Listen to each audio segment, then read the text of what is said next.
Did you know that at this time of changing the clocks, we see a dramatic decrease in the number of heart attacks suffered in the immediate days after changing the clock?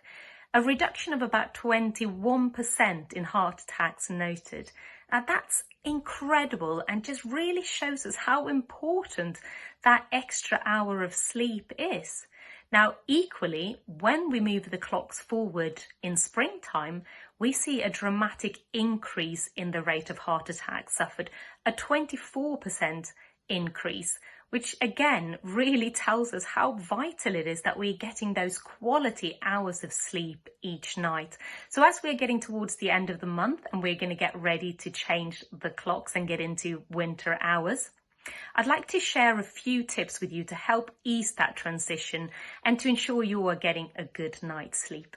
Now, first of all, did you know that the best thing that you can do to support your circadian rhythm and ensure that good night's sleep is not what you're doing in the evening, but actually what you're doing first thing in the day?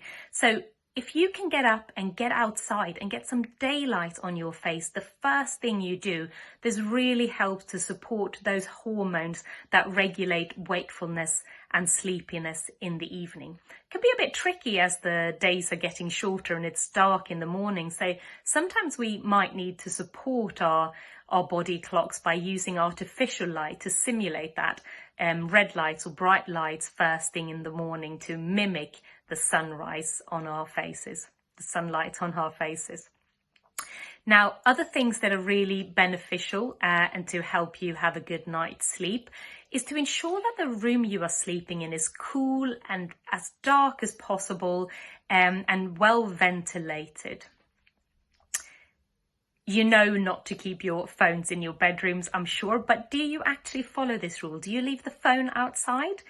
I would encourage you to experiment with perhaps not using your phone for at least about an hour or so before going to bed and leaving it outside of your bedroom, because once it's there, the pull is usually too strong to be able to ignore it, and we find ourselves scrolling before going to bed, which is not helpful because we're stimulating our brains when we want them to relax and calm down.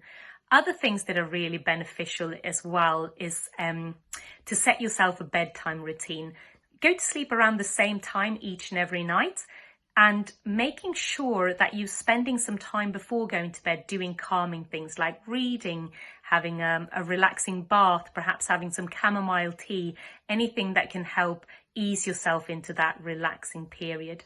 Now, as we're coming up to changing the clocks, one really important thing that you could experiment with is to start changing your bedtime routine about a week, 5 days ahead of changing the clock, so that incrementally you are changing little by little, so that you're not having such a big change when that clock changes, and that's you're easing your body into that new period of time.